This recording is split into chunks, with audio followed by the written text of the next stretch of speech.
Have you ever sat across from someone, sharing the same room and yet felt like an entire universe was folded between the spaces of their silence? I'm not talking about the quiet moments that come from comfort or peace, but those silences packed with unspoken stories, emotions lurking beneath the surface, as if every pause was a secret carefully guarded. It's something that many of us, particularly when observing women in our lives, have experienced but rarely understand fully. What does her silence really say? What is hiding behind those quiet lips that refuse to voice their truths? It's tempting to fill those silent gaps with our own assumptions, isn't it? Maybe frustration, maybe misunderstanding, or even projecting our fears. Yet, if we lean just a little closer, we might begin to perceive a different language altogether, one woven through nuanced gestures, subtle shifts in tone when she finally speaks, and the way her eyes hold both worlds, the one she shares openly and the one she keeps locked away. It's within this tension between expression and repression that we'll find our first insight into the female mind, inspired by a psychological perspective that delves deeper than surface appearances.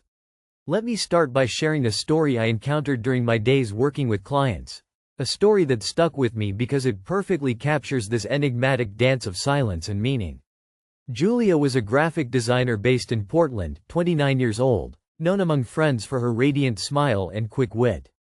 Yet in sessions together, there were long pauses where words seemed trapped behind an invisible barrier. Once, during an especially quiet moment, I asked what she was thinking about. Her answer wasn't verbal at first. Instead, she drew in a slow breath and whispered something unexpected. "I'm afraid of being too much." That simple sentence shattered every stereotype I had about what women should express openly. What Julia revealed isn't uncommon. Often, silence signals layers of vulnerability intertwined with self-protection, especially for women navigating complex social expectations around emotion and strength.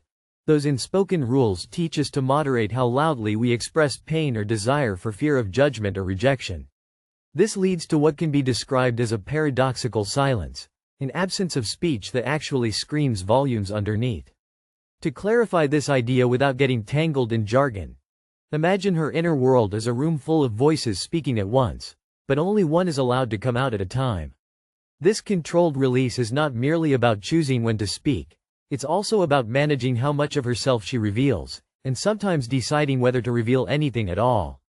The psychological cost of this self-censorship can be profound. Feelings simmering below consciousness may shape behavior more than conscious thoughts do. Understanding this requires shifting our gaze away from what's said toward what's withheld. The gaps themselves become meaningful spaces rather than empty voids. In his work on symbols and unconscious patterns, Jung pointed out how parts of ourselves remain hidden not because they don't exist but because integrating them might threaten our current sense of identity or relationships. For many women influenced by societal pressures around femininity and assertiveness, silence becomes both shield and prison. What does this mean practically? If you notice silence from someone close, whether a partner like Julia or a colleague, it might help to consider that her quietness contains more than withdrawal or disinterest. Instead of pressing for explanations right away, which can feel invasive, try creating space where silence itself feels less threatening. This could look like simply sitting beside her without expectation or gently acknowledging the weight you sense without forcing articulation. For instance, when Maria, a 34-year-old teacher living in Seoul, would come home exhausted after long days managing classrooms filled with energetic children, she often retreated into quietude rather than venting frustrations outright. Her husband noticed but initially misread this as disengagement from family life until one evening he asked if it was okay just to share the apartment space silently with her while she unwound over tea instead of pushing conversation. Surprisingly, that small shift made room for trust to grow. Maria eventually opened up more naturally over time. This approach isn't about silent patience becoming passive waiting but about embracing silence as an active presence filled with potential connection rather than absence. It also points toward respecting individual timing for emotional expression, which varies widely among people regardless of gender but manifests differently due to cultural conditioning. Now here's something practical you can try if you want to explore this dynamic within your own relationships or even your inner dialogue. Next time you encounter someone's silence, or experience it yourself, notice your initial reaction without judgment. Are you rushing to fill the space? Do you feel uncomfortable? Can you instead allow the silence some breathing room? Try sitting quietly for 5 minutes with someone close or even alone with your own thoughts without trying to fix anything verbally. Pay attention to sensations rising inside. Does anxiety appear? A wish to speak? Or maybe curiosity? Afterward, jot down any impressions.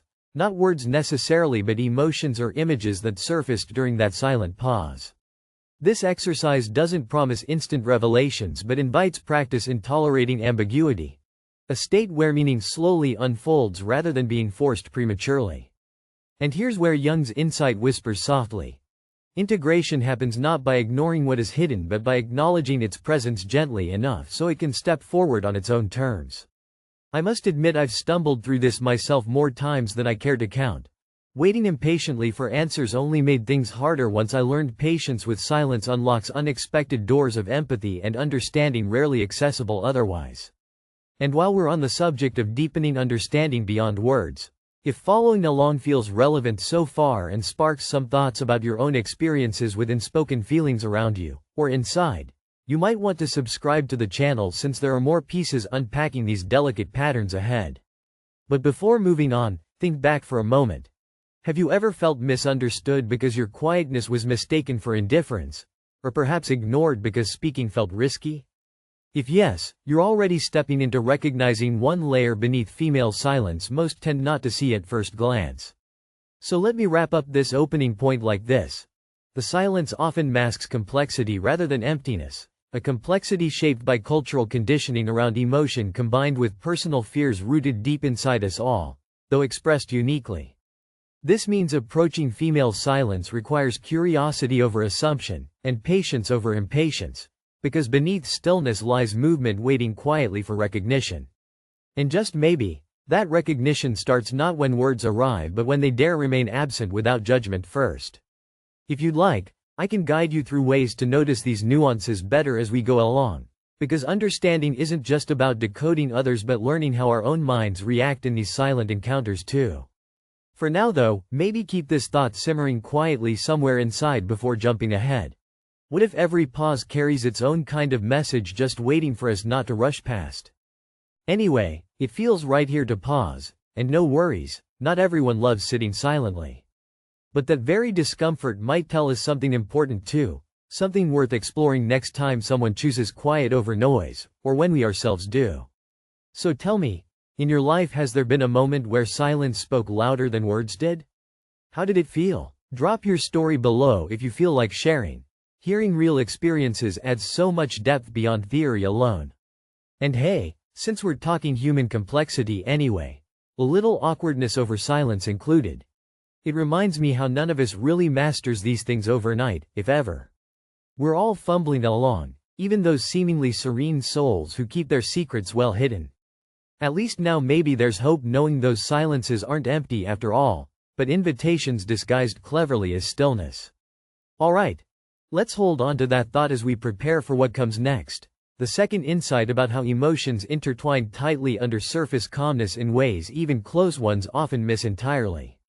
But before diving there, maybe breathe easy knowing patience with quiet might be exactly what opens up new doors, not pressure nor demand nor expectation. That's worth remembering when words fail us both ways. And yeah, I'll see you soon on the other side of that conversation, or lack thereof. For now, embrace the pause. If you'd like some tools tailored specifically around noticing emotional nuances behind silences, including practical suggestions inspired by Jungian ideas, I have prepared a guide that walks through these steps gently. Just saying. Sometimes having something structured helps untangle messier feelings without rushing them along too fast. But no pressure, only if you're curious after soaking this in a while.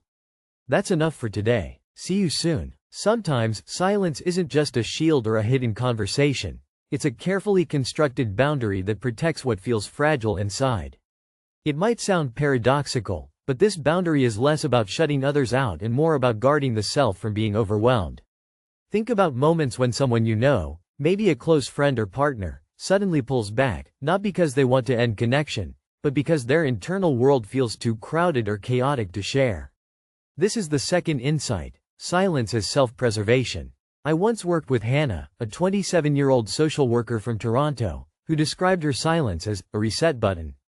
During emotionally draining days helping vulnerable clients, she would come home and retreat into quietude that felt impenetrable to those around her. Her boyfriend often misread this as disinterest or even anger. What he didn't realize was how much Hannah needed those silent moments to process emotions and decompress before she could re-engage authentically.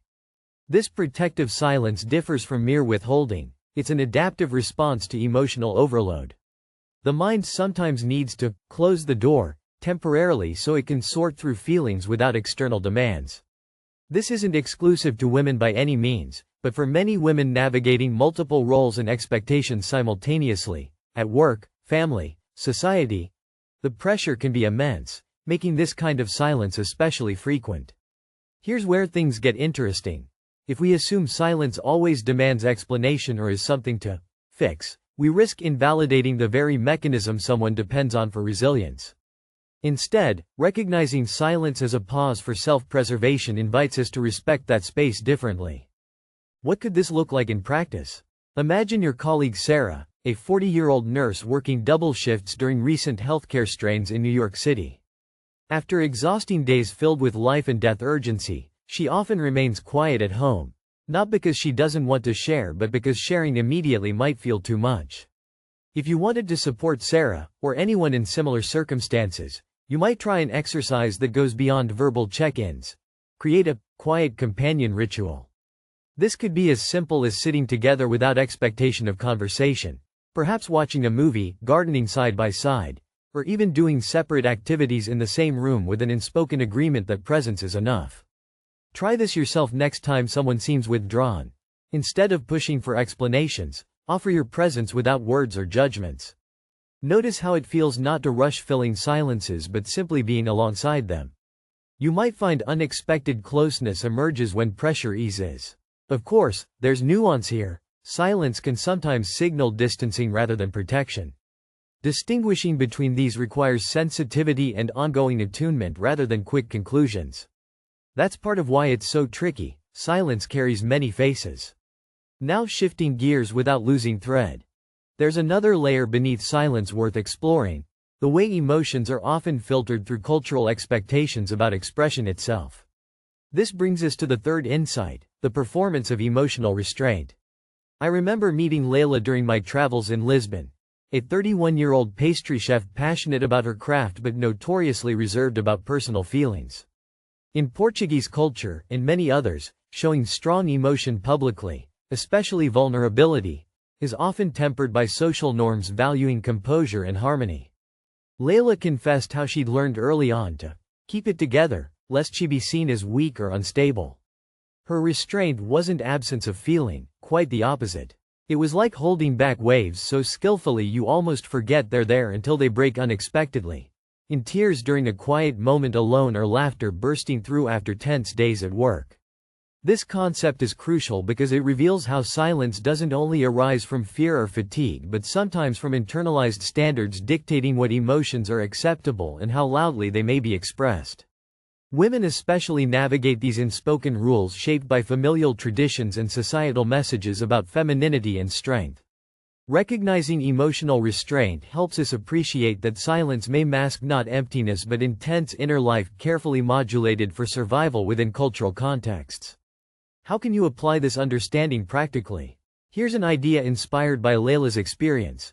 Try writing what you don't say out loud. Journal those feelings or record voice notes meant only for yourself without judgment or editing. Let yourself express anger, sadness, joy, whatever bubbles up without worrying about whether it's appropriate. Over time, this private rehearsal can ease tension around expression externally by validating inner emotions first internally, a step toward dismantling ingrained restraint gently rather than forcing immediate outward changes. Maybe pair this with mindful breathing exercises focusing on releasing tension each time you notice hesitation before sharing feelings aloud, even if just with yourself initially. To illustrate further, think about Ana Maria, a 45-year-old lawyer in Sao Paulo juggling high-pressure meetings and family duties who rarely showed frustration openly at work but admitted feeling overwhelmed inside daily.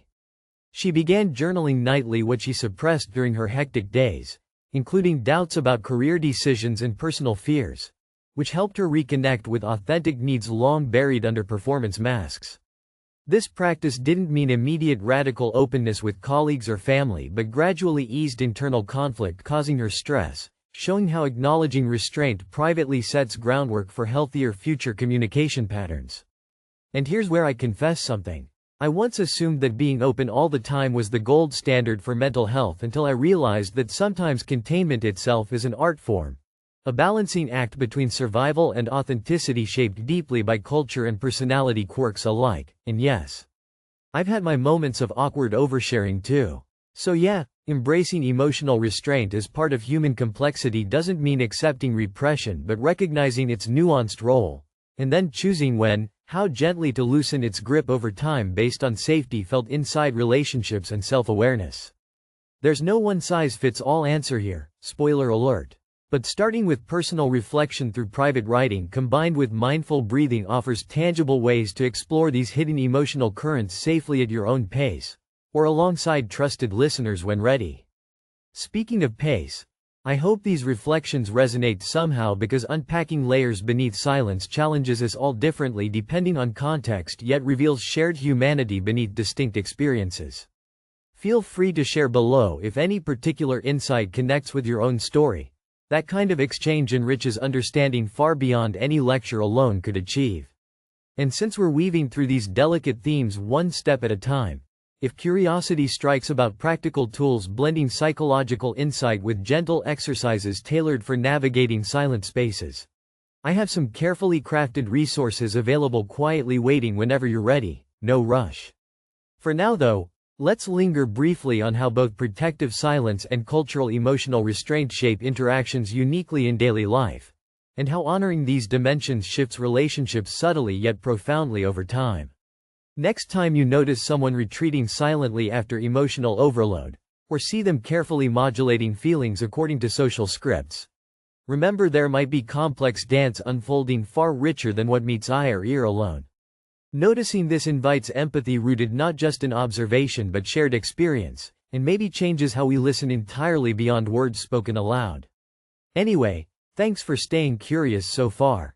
These aren't easy themes nor simple answers but worth wrestling with patiently together, or quietly apart. Catch you soon on the next part where we'll explore still another dimension hiding behind female silence, one involving unconscious projections shaping perceptions between people themselves. Yeah, it gets juicy. Till then, keep noticing those silences differently. They hold stories waiting patiently like slow-burning embers rather than blazing flames demanding immediate attention. And hey, even if that sounds abstract now, it might surprise you down the line how powerful such awareness becomes in transforming connections fundamentally without forcing confrontations prematurely. Asterisk by the way, asterisk if exploring deeper nuances around emotional boundaries sounds like something you'd want guided support with, I prepared a gentle toolkit combining reflective prompts alongside simple mindfulness techniques designed specifically for navigating complex silent dynamics while honoring personal pacing. Just putting it out there, no pressure though, only if it sparks something after digesting all this new perspective stuff. Anyway, thanks again for coming along today. See you soon. There's a quiet truth about silence that often goes unnoticed. Sometimes it's not just what is kept inside or restrained but a subtle invitation, an unconscious call for recognition beyond words. This is our final insight, the notion of silence as an unspoken dialogue, where the unheard parts of ourselves reach out for acknowledgement without explicit demand. It's a delicate dance of presence and absence, where meaning moves beneath conscious awareness, seeking connection through shared stillness. Consider Clara, a 38-year-old architect living in Barcelona. She often found herself withdrawing into silence after intense social gatherings or long workdays. Her partner initially felt puzzled by these retreats, assuming disinterest or even emotional distance. What Clara was experiencing, however, was something more complex. Her silent moments were an unvoiced language, an expression of needing to be seen and understood without the pressure of explaining feelings in words. One evening, during a rare vulnerable exchange, Clara shared how her silence sometimes felt like an invisible thread stretching between her and those she loved. A way to say, "I am here," even when she couldn't articulate what weighed on her heart. She described how certain moments of quiet companionship, like sitting side by side watching the city lights flicker, communicated more deeply than hours of conversation. This example highlights how silence can function as a relational space, not emptiness but an active presence where empathy and understanding unfold nonverbally. In such moments, the listener's ability to hold space without rushing to fill gaps becomes a powerful act of attunement. How might we practice this kind of deep listening? Here's a simple exercise that invites you to explore silent dialogue in your own relationships. Find a trusted person willing to share 5 minutes in companionable silence with you. No phones, no distractions, just presence. Afterward, each of you writes down what emotions or thoughts arose during that silence without needing to share unless desired. This exercise cultivates awareness about how much communication happens beyond words and teaches patience with unspoken needs waiting quietly for recognition. Now, this final insight isn't meant to romanticize silence as always healing or easy. It acknowledges complexity. Silence can also trigger anxiety or misunderstanding if met with impatience or misreading. But it offers hope, that within pauses lie opportunities for connection rooted in acceptance rather than control. This brings us to something profound. What if the space behind female silence isn't just absence or concealment but an entire spectrum of human experience calling for deeper attunement? What if our usual discomfort with quietness reflects broader societal challenges around vulnerability and trust? In embracing this possibility, we open doors not only into others' worlds but into hidden parts of ourselves too. The parts longing for acceptance without immediate demands for explanation or action. Before I let you go, imagine reframing every silent moment you encounter, not as something lacking, but as an invitation to lean closer with curiosity and patience, offering presence without rushing toward solutions. It's like tuning into a frequency beneath words where true understanding simmers slowly over time instead of erupting instantly in declarations. This perspective resonates deeply when we consider how cultural conditioning often pushes women toward emotional labor that favors performance over authenticity. Silence becomes both refuge and resistance amid conflicting pressures. And yes, I realize this sounds idealistic. Real life is messier, and frankly exhausting sometimes. Yet even small shifts in how we relate to silence ripple outward, transforming communication patterns fundamentally whether at home, work, or within ourselves. So here's my sincere wish for you today. May you grow increasingly comfortable sitting with silences, not just tolerating them but welcoming their subtle messages with open hearts and steady minds. May patience replace impatience, curiosity replace assumptions, presence replace absence. And remember, the path toward understanding female silence isn't about decoding puzzles alone but honoring the mystery inherent in every person's experience unfolding uniquely beneath surface calm. I hope these reflections spark new ways of relating, not only outwardly but inwardly as well, because often the hardest silences are those we carry inside ourselves too long without permission to simply be heard. What will happen if we start listening differently there? If we stop forcing explanations and begin acknowledging what waits quietly beneath? To close this conversation, there's incredible power in allowing stillness its own voice, not by breaking it down immediately but by holding it gently enough so meaning can emerge naturally over time. Let me leave you with this thought. True connection often grows not from filling every space with noise but from honoring what lingers silently between words, the delicate dance where trust is built one unspoken moment at a time. If that feels meaningful, or even challenging, I'd love to hear your experience navigating silences in your life. Sharing stories creates community around these subtleties too often overlooked in our fast-paced world. And hey, if exploring these themes further sounds tempting, I crafted some supportive materials blending reflective prompts with simple practices inspired by psychological wisdom tailored to help ease tension around unspoken feelings safely and kindly. No pressure, only whenever you're ready to dive deeper beyond today's conversation. Thanks so much for spending this time reflecting together. Silence may be quiet, but its echoes are anything but small when heard with care. Asterisk one last thing before signing off. Asterisk. When I first started noticing how much communication happens beyond spoken words, I was struck by how clumsy I'd been trying to fix everything with talk alone. Missed cues galore. It turns out, sometimes saying less lets us hear more. Who knew? So next time someone retreats into quietness, or when you find yourself there too, try leaning into that pause without rushing away from it right away. You might be surprised how much unfolds simply by being present enough to notice. See you next time, with more insights waiting patiently just beneath the surface.